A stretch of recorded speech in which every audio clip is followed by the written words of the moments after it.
Hello, everyone. In this week's episode of Hewlett-Packard's Lab podcast From Research to Reality, we're going to talk about technology transfer from labs to storage products. I have a great honor and pleasure to host our researcher, Pavana Prakash. Hi, Dejan. Hi, Pavana. And our technologist in storage, Alex Veprinsky. Hi. So welcome. Can you introduce yourself? Tell a little bit about your career, Pavana. Sure.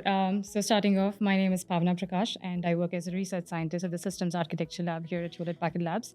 And I joined HPE about a year and a half ago after graduating from my PhD program from the University of Houston, prior to which I worked with Juniper Networks. I worked on their Contrail systems, and I contracted with Aruba Networks on their layer-to ASD protocols. This was right after my bachelor's degree in India. Nice. Alex? Hi, everyone. Alex Veprinsky. I am an HPE fellow, and I currently serve as a chief technologist for the storage section of the hybrid cloud business unit at HPE. And I've been working with storage technologies for an embarrassingly long time. I actually spent a long time at what used to be EMC, now it's called Dell, working on the different kinds of enterprise-grade storage products. Before that, had a career in telecom and especially around automated voice recording and voice recognition systems. So staying with you, Alex, what is your role in storage? What do you do as a chief technologist? That's a great question, actually. I sometimes wonder it myself, but I have multiple responsibilities. Chief among them is driving innovation. So it's actually surprisingly difficult to do with storage because storage is a fairly conservative business. People have a tendency to want only two things from a storage system, being able to write and hopefully read the data back. That has been a requirement for the last 50 years. Doing something new with this is actually not that easy. But driving innovation from the technology perspective, from the user perspective, from the usability of the data that resides on storage systems is one of my responsibilities. And Pavana, Alex just said it's extremely hard to innovate in storage, but you picked up that challenge. How are you helping Alex? So my roles and responsibilities is basically research, like innovation is where, my bread and butter is. So I work on applied AI, and most of the roles and responsibilities starts off with, innovation, finding great ideas, how I can translate them to, IPs, or how they can go into publications and papers, and eventually to be able to find a path to convert this research into reality. And that's where I'm working with Alex right now. Very nice. Alex, you presented it in a very simplistic way, but storage has evolved over decades from tapes to floppies and large disks to flashes now and even more. So can you give us a quick summary of your career? How did you track all this media and evolution of storage? Right. So that's actually a very interesting story because if you start looking at storage technologies, storage has evolved, and when most people think about storage, they think of capacities. So looking at some of the first mass media storage devices, the first mass media storage device built by IBM had 5 megabytes of total capacity, size of a washing machine. Today you can have 255 terabytes of capacity in something which is the size of your thumbnail. So that is lots and lots of orders of magnitude. And the question is, okay, now you have all this capacity. Is it actually enough? Are we satisfying the need? And the answer is no, by no means. We're creating more and more bigger and bigger storage, but apparently humans' ability to create data and want to be able to use it far outpaces our ability to store that data. In fact, that is one of the key research themes that we have with HPE Labs is how to make use of all the data that we actually store. So Pavana, I just happen to know that you've been working in AI applied to storage, but AI hasn't started recently. It started many, many decades ago, predated even me and Alex. So can you give us a brief history? Yeah, sure. So like you pointed out, AI is not new, though it has, taken off these days. I think since the end of AI winter, which was, as we know, AI started off in the late 60s and 70s, but there was AI winter because there was not enough compute equipments or capacity to be able to, house these neural networks or to be able to run them or to be able to innovate the way it is possible today. So I think since the end of AI winter has happened because of, advancements in better compute and devices to host, and also, because of deep neural networks, thanks to Jeffrey Hinton's deep belief networks or AlexNet that came in, much later, I think AI has been seeing an upward progress in terms of development or innovation. I think all of these are also driven by the need of what kind of applications, what industries need AI. And I think, for example, any decentralized storage, data, and, for example, privacy need has driven, the introduction of federated learning, or you want to talk about real-time systems or industries, autonomous industries, having, self-driving cars. I think that led to the enhancement of reinforcement learning or introduction of continual learning. So I think AI has been seeing this, upward progress. And, I think 2 years ago when generative AI was launched, I think with OpenAI's ChatGPT, I think there was a major breakthrough that happened. And now AI, has become a household name. AI is in every industry that we talk about, and there are more and more things that we can think of. And talking about what Alex does, in in terms of storage, I think initially the part was about how to house these AI models. I think now we talk about how AI can help storage, whether you want to improve the algorithms that run it, or you want to make the data fetching more intelligent, etc. So I think the possibilities are limitless. So we are now figuratively and literally in the spring of AI. Oh yes, you can say that. The summer is coming soon, though. And so, given this spring, how do you help Alex with AI? So I think we work together. I think where I bring the research, Alex brings in the reality, because of the plethora of industry experience he has, and the customer-facing interactions that he has. He brings in the perspective about what the customer pain points are, what are the real requirements we know in the real world, on the real systems, when implementations are actually done. So I think necessity is the mother of innovation, as they say. I think that drives us to identify what exactly are the challenges, and that enables me to put the ideas that I have into research direction that fulfills the needs that the industry has, and that all those solutions that we bring in. I think Alex also tries to look at it and motivate us to put in our thoughts into a realm of possibilities, you can say, so that the solutions that we apply kind of are solving the real problems without bringing smaller problems of their own. I'm really glad Pavana mentioned customers and necessity. So what are these customers? What are these vertical markets that you are serving, Alex, and how does it map to the needs that Pavana is trying to meet?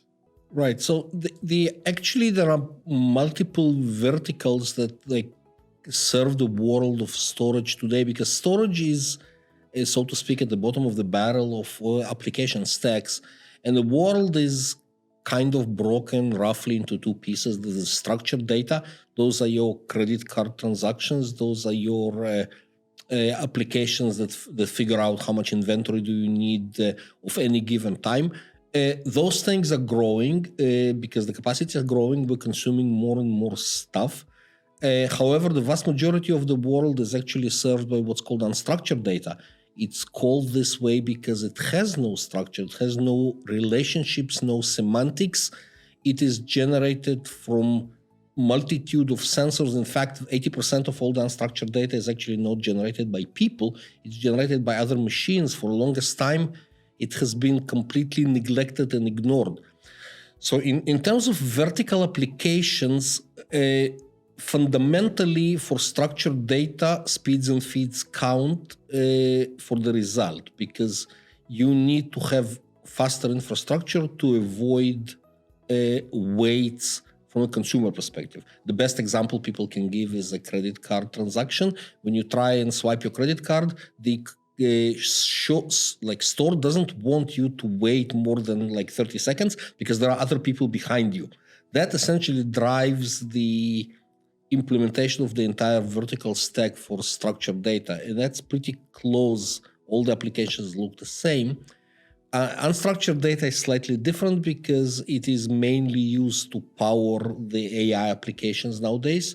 You collect a lot of data, then you try to make some sense out of it. So the realities of what to do with it are much more complex, they are multi-stage, and a particular reaction time of a storage system does not necessarily translate to an interesting outcome.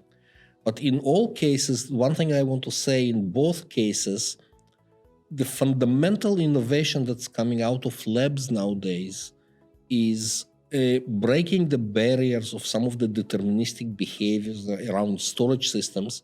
Because remember, the AI is old, storage systems are actually older, but in any case, computer science has evolved, and we're trying to implement better and more complex algorithms to deal with scales at which we have to process the data.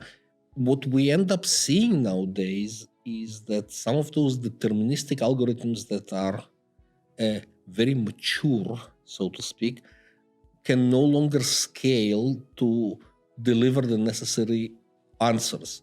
And the idea that we came up with is that can we use heuristics to try and replace some of those deterministic pre-coded optimized algorithms that are time-honored and no longer scaling. And it turns out that we can, and it's a great unifier of all different types of storage and vertical integrations. Very interesting. So Pavana, given all of this, how do you help Alex? He appears to want some new algorithms. Do you have them? Yes, absolutely. I think, like I was saying, that to know exactly what the challenge is or what area to focus, I think is very helpful. Because, in research, many a times we have certain things that we want to work on, but you're like looking for problems, you inventing problems. And here you have a problem right there in hand. And I think that has led us to think about different types of solutions that can be applied. For example, I'm working on federated learning now because the need for the kind of storage challenges that I'm working on with Alex requires something like that. So that has also led me to, explore other areas like distributed data storage and what exactly happens there, how you store data, whether in the cloud or the edge, and whether you need accelerators like GPUs, or do you think you can use CPUs to, enable functioning of your algorithms or any advanced technologies that you want to put in to solve these problems. So I think that is how, we work together, and that also is helping me to learn a lot more and explore my own research in different directions. But how does it look in practice? I mean, you gave the beautiful story, but do you meet on a daily basis, monthly basis? Does he come up with the data? Does he give you access to storage? Do you come up with algorithms, show it to Alex? How does it work? And when will you be done?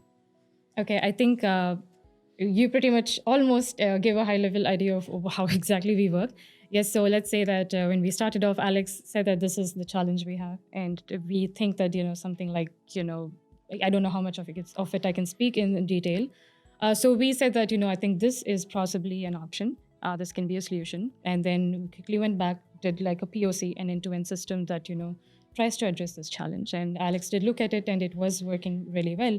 For example, like when I was mentioning earlier about how he tries to keep us in the realm of possibilities, Alex did point out that while the solution works really great, there are certain areas which will make this very limited to a certain number of systems. So we try to make a very generalized solution, for example, of not consuming a lot of resources, for example, and which the solution can run on different types of systems. So went back and, we tried to work on that, and then we showed it to Alex again. And because like I said, that Alex has that he's like the eye and ears of the industry because of the experience he has, and because also he works with BU and customers, etc. I think he enables us to, tell us, what exactly would work and what wouldn't. So I think this is a kind of cycle we have. So this also includes me exploring a lot of R and Python matplotlibs to show some beautiful figures that look appealing. And that we go back and forth. We don't meet on an everyday basis, also because, Alex is a very busy person. We try to meet on a monthly basis, at least, to show what progress we have and where we are going, whether we're going in the right direction, or not, things like that. And when do you think she'll be done, Alex, given the current pace? Well, 3 months away. I mean, we actually have, frankly speaking, this is ongoing work. There's a lot of potential here, and there are actually a lot of side trails that we are actually not pursuing right now. But if you look at it, I'm a storage practitioner, but I have a keen interest in AI. And some of the things that are coming out of this research, for example, the fact that you can actually use generative AI to look at sequences that are not human speech and produce meaningful results, yes, and that's where the future is going. But I think most people who look at generative AI like to see it write their college admission essay. We're looking at generative AI and seeing, hey, can you do certain activities on non-human speech? And it turns out that it can. It's tremendously interesting. I think the more we investigate, the more we find that it can be applied to other things. We will be done soon with the first iteration. We're actually going to be thinking about how to deploy it. Because once the research is done, once the development is done, then the productization phase begins, because we have those customers that actually want to use it, and it has to produce results. Part of productization will have to show that actually the results are there and they are meaningful. But to me, this is not going to end with that particular product, because I think it's a direction that we are yet to explore fully. And I'm glad you mentioned future. What is the future of storage? Is it converging with memories? Where is it going? It's a great question. So again, AI breaks everything. Converging with memory to a point, some manufacturers are doing wonderful things. The more importantly, to me at least, storage used to be about speeds and feeds. You needed more petabytes, more gigabytes per second, and less microseconds per operation. That is still a thing, but I think, paraphrasing some of the conversations we have internally, the best I/O is the one you don't have to make. Yeah. And we are driving towards a synergy where storage stops being a box and it becomes part of a solution integrated into the workflow. You said, and now AI break everything. And Pavana is here to fix AI, to fix everything. How do you measure your success? I think I would have said innovation when I started off here. Now I think I would add a lot more things. So for example, when you said that AI breaks everything, talking about storage, when we were first talking about it, the things that we were thinking, I was thinking of were in the perspective of, what else can we do in storage? It started off as, how people focused on training, training machine learning models and try to make them accurate means feed lots and lots of data. The more data you give, more time you spend in training it, there's a point until which, until your model converges, it just keeps performing better. So which means that housing these data was more important during training. But now, with the advent of, LLMs, getting more broader, you have 2 billion parameters is not even enough. You want 10 million parameters, a minimum of how your model needs to be trained, which means the size of the model has been increasing. And inference also has become that important, because you need to deploy these big models onto devices, and you need to be able to store them, also store the data. So I think everything that Alex was just saying is getting more and more relevant. I think AI is helping storage in a lot of ways and also breaking it. I think apart from this, I think the way AI can help storage will be not just driving it to, become more better. It will also be probably to enhance some existing things. For example, the eviction strategies we have now, the prefetching, caching, any kind of intelligent data management is what I think AI can contribute with. And also to probably make the system more autonomous from the time the data comes in to writing it or reading it back or managing it, checking for deduplication, many things like that. I think AI can sit in different parts of the existing blocks and also come up, create more and more new ideas out of this. Alex, you mentioned that you've been working in storage area for multiple decades. What are you most proud of during that work? That's a great question. I mean, fundamentally, my joy is to see my work become a product and people buy it and then are happy with the outcome.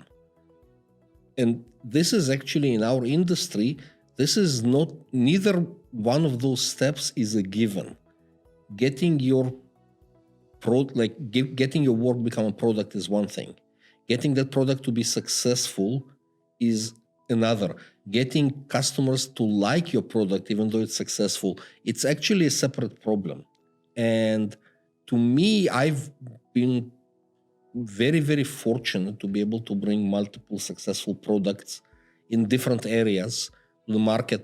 That would be my biggest pride and joy. However, there is another one.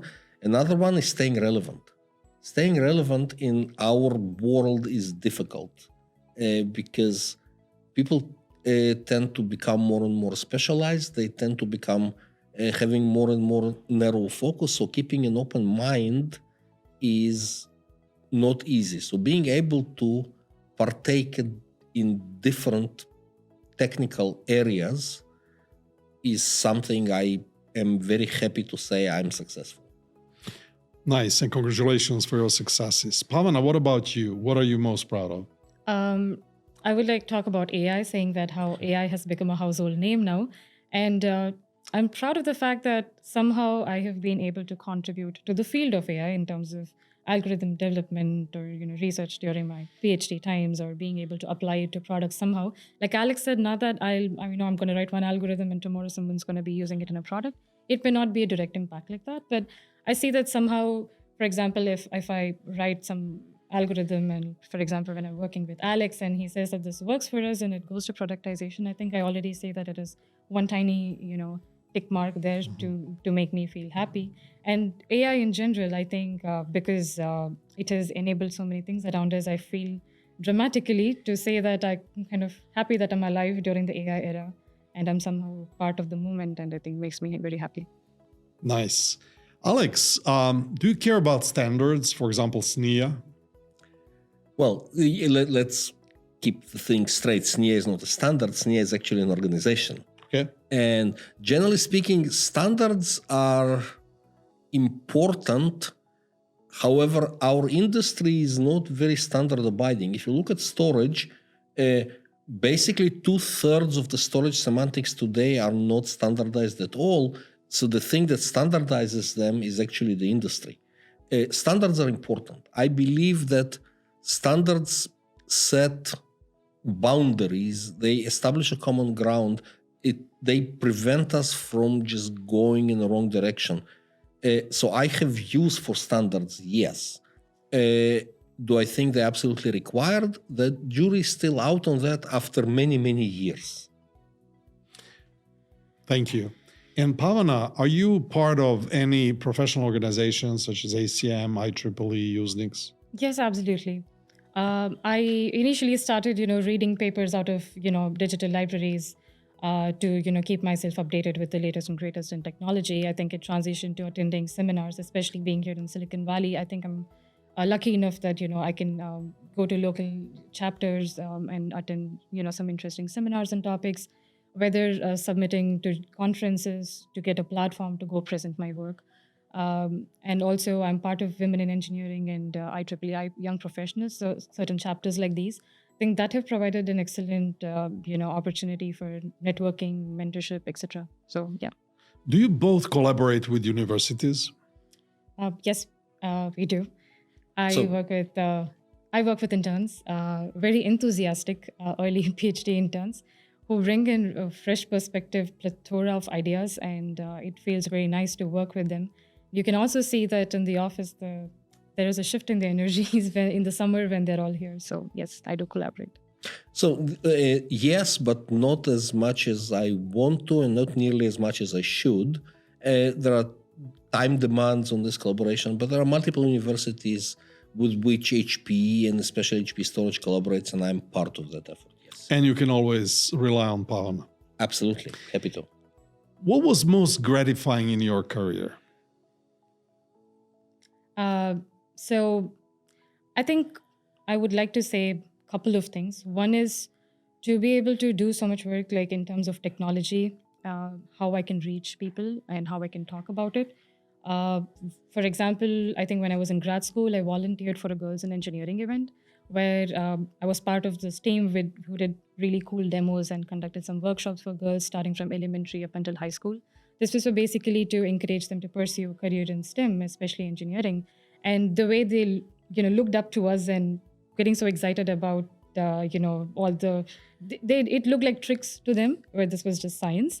I felt very, happy and, full of gratitude looking at that. And so I continued my journey in terms of, imparting these things. I'm part of Women in HPC, Women in Engineering, and all these organizations where, I talk to women who wanted to be in STEM and are finding, paths to get there. And some people who are in, engineering, but they have, work-life balance or other things that have, made it difficult to upkeep, being in the industry. So I get to talk to a lot of people and given, my inputs or things that I have learned in my journey. And it feels really, really gratifying to be able to do that. A long answer, but second part is the mentorship. To be, it's not just the interns that we talk to. There are mentors that I made across when I was, when I started working. To be able to talk to them and me being able to guide anybody in any way, I think is very, very satisfying. And I think that is the gratifying part of my work. And your manager must be happy that you have so many mentors. Yeah, it's always helpful. Alex, I'm asking you the same question with a little bit different twist. If you would start your career all over again, would you do anything differently? Well, like any answer you give to this question will be wrong. But generally speaking, well, I would say wrong. That just tells you something about my personality. But basically, I can tell you one thing. So I actually knew what I wanted to be when I was 12. And most people want to be astronauts or some other things. So I always wanted to be an engineer. I actually read a book by a Polish science fiction writer, Stanislaw Lem. He has a book about a bunch of astronauts that get marooned on a planet. And so they explore, but that wasn't interesting to me at all. What was interesting to me was that they were trying to fix their ship. Like half this book is about them fixing their ships. And they were never named by name. So there was a captain, there was the doctor, a computer scientist, a chemist, a physicist, and there was an engineer. Each one of them were very, very good at their jobs. Engineer could do anything. Or had to. After I read this book, I decided that's who I want to be, and that's how I pursued my career. So would I start my career from reading that book? Yes. Would I do things differently along it? Likely, because hindsight is always 20/20, but the outcome is the outcome. So how do engineers help broader good? I think it's about from the work that they do. I think unlike medical field where, you're saving lives and you have direct impact on an everyday basis. I think though engineers don't have that, like we were just talking about earlier. I think it's through any kind of work we do. Like, for example, any work that I did in AI or federated learning, I think a lot of my research initially was focused on how to bring federated learning and other type of, machine learning training and inference onto smaller devices like mobile edge devices. And now I think, especially with, chatbots being available, I think everyone from young and old have access to technology. I think they have like a guide and expert at the palm of their hands. And I think that is how, engineers can contribute in some way to fix several problems, and that will help in broader good. Alex, you told us about the book that you read early in your life. Have you read any recently? So right now, it's time for retrospective. So actually, yes, I'm a big fan of science fiction, and I actually don't have a particular field in mind. I like all of them. But there is a very underappreciated field in the West that's actually the Eastern Europe science fiction. So there are a number of very, very promising writers in the 60s and the 70s that established the field. So they have a following, and that following keeps producing like follow-up or continuation novels.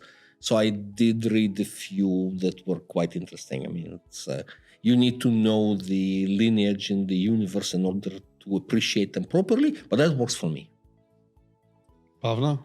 I started reading this book recently titled The Art of Thinking Clearly by Rolf Tobelli. One of the recent chapters talks about something called as a sunk cost fallacy. For someone like me who doesn't know that a small introduction is the author gives an example of buying tickets to a bad movie. So, for example, you buy tickets to a movie, drive all the way out, probably buy popcorn and a soda and sit there, and then the movie turns out to be not very good at all.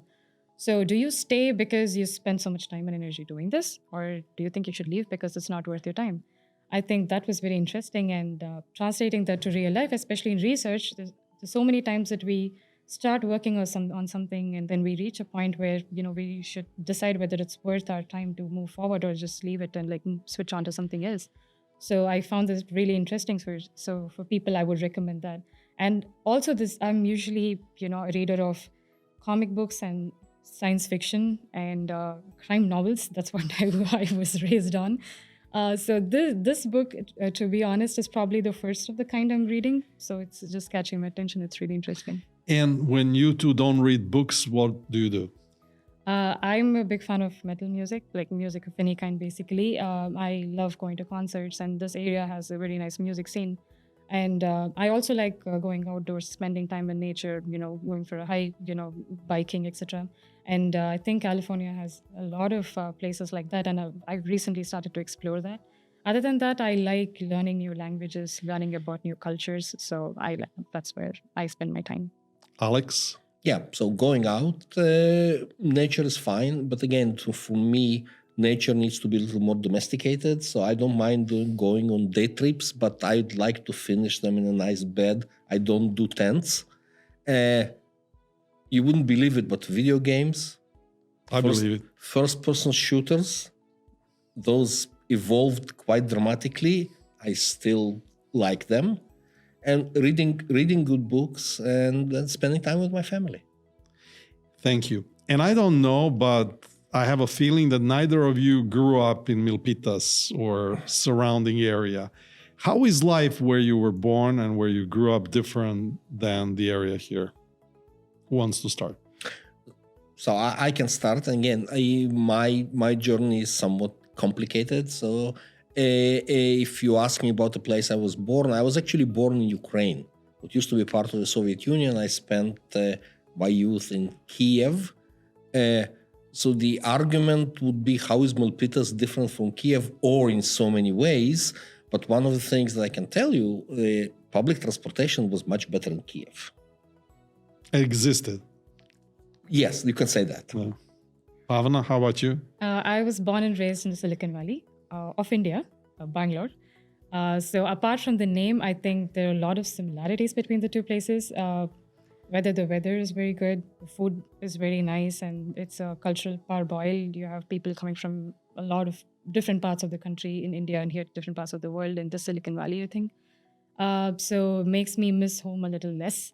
But apart from that, the differences is probably in the landscape. I think here you have beaches and mountains, different areas which Bangalore didn't have, so there's nothing to complain. And public transportation is similar level. I don't know, traffic is. Thank you very much. Great insights. I love your example of the book. Thanks. Alex, great stories about storage. Thanks.